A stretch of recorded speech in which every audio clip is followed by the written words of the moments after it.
ఈ మధ్య టెక్నాలజీ సినిమాలకు బాగా ఉపయోగపడుతుంది. గాల్లో ఎగిరిగిరి ఫైట్ చేయడం, లావుగా ఉన్న వాళ్ళను సన్నగా చూపించడం, ఇలా రకరకాలుగా వాడుకుంటున్నారు. అయితే ఈ టెక్నాలజీ ఈజీగా ఉండడంతో ఆకతాయిలు సైతం ఇదే టెక్నాలజీని వాడి టాప్ హీరోయిన్స్ ని వాళ్ళు ఎలా చూడాలనుకుంటున్నారో అలా తయారు చేసేస్తున్నారు. పైగా వాటిని నెట్ లో పెట్టి నరకం చూపిస్తున్నారు.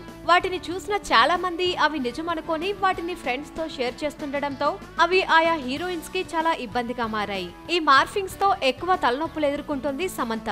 ఈ మధ్య సమంతపై ఫోకస్ ఎక్కువ అవ్వడం వల్ల మార్ఫింగ్ పాపలకు బాగా టార్గెట్ అయింది. ఆమె సినిమాల్లోకి వచ్చిన కొత్తల్లో మాస్కోవిన్ కావేరీలో బికినీ వేసింది. ఆ తర్వాత సికిందర్ లో కూడా బికినీ వేసుకోవాల్సి వచ్చింది. అయితే ఇప్పుడు సమంతకి ఎవరో హాలీవుడ్ హీరోయిన్స్ బాడీని తగిలించి మరీ ఘోరంగా ఉన్న ఈ ఫోటోలను నెట్ లో వదిలారు. ఇక చందమామ అనగానే గుర్తొచ్చే కాజల్ ఇప్పటి వరకు బికినీ వేసిన దాఖలాలు గానీ, మితిమీరి ఎక్స్పోజింగ్ చేసిన దాఖలాలు గానీ లేవు.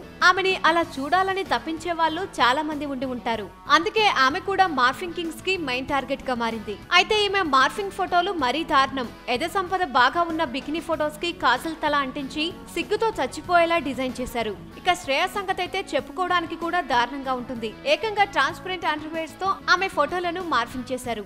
ఇక బుద్ధిగా పెళ్లి చేసుకుని లైఫ్ లో సెటిల్ అయిపోయిన అసిన్ ని కూడా వదలలేదు. మరింత రియలిస్టిక్ గా ఉండడం కోసం ఏకంగా మ్యాగజైన్ కవర్ మీద ఉన్న మోడల్ ఫోటోతో ఆమె ఫోటోని మార్ఫ్ చేశారు. ఇక ఆ మధ్య సీసీఎల్ ఫోటోషూట్ కి అటెండ్ అయిన హాట్ హీరోయిన్ చార్మికి కూడా ఈ మార్ఫింగ్ టార్చర్ తప్పలేదు. ఎవరో ఒక మోడల్ టవల్ లో బ్రెస్ట్ కవర్ చేసుకుంటే వెనుక నుండి మేకప్ మ్యాన్ సాయం చేస్తున్న ఫోటోని సంపాదించి దానికి చార్మి తల అంటించడంతో అది ఆమె కాదు అని ప్రూవ్ చేసుకోవడానికి పడిన ఇబ్బందులు సామాన్యమైనవి కాదు. అయితే ఆ మోడల్ కూడా చార్మిలా కాస్త బొద్దుగా ఉండడంతో అందరూ సులువుగా నమ్మేశారు. ఇక తమిళంలో కేవలం పద్ధతి గల హీరోయిన్ గా పేరు తెచ్చుకున్న లక్ష్మీ మీనన్ అయితే బికినీలో చూపించకపోయినా కూడా ఒక డీప్ ఇంటిమేట్ సీన్ చేస్తున్నట్టు చిత్రించి నమ్మించారు. అలాగే మరో పద్ధతి గల హీరోయిన్ గా గుర్తింపు, మంచి పెర్ఫార్మర్ గా పేరు తెచ్చుకున్న తెలుగింటమ్మాయి శ్రీదివ్య కనీసం లోకల్ డ్రెస్ లో కూడా కనిపించిన దాఖలాలు లేవు. కానీ మార్ఫింగ్ ముఠా ఏకంగా ఆమె అర్ధనగ్నంగా బ్రెస్ట్ చాలా వరకు కనిపించేలా నవ్వుతూ తీసుకున్న సెల్ఫీ అంటూ ఒక మార్ఫింగ్ ఫోటోని నెట్ లో వదిలారు. దానిపై ఆమె వివరణ ఇచ్చుకోవాల్సి వచ్చింది.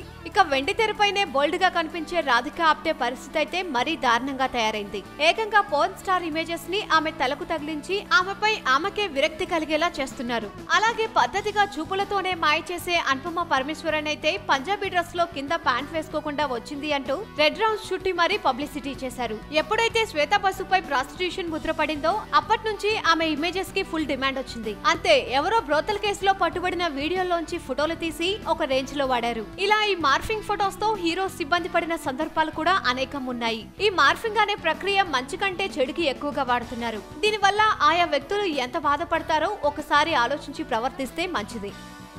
వీలైతే లైక్, కుదిరితే కామెంట్ పెట్టండి. ఇలాంటి ఇంట్రెస్టింగ్ బ్రేకింగ్ బిగ్ న్యూస్ మాకు తెలిసిన వెంటనే మీకు తెలియజేస్తాం.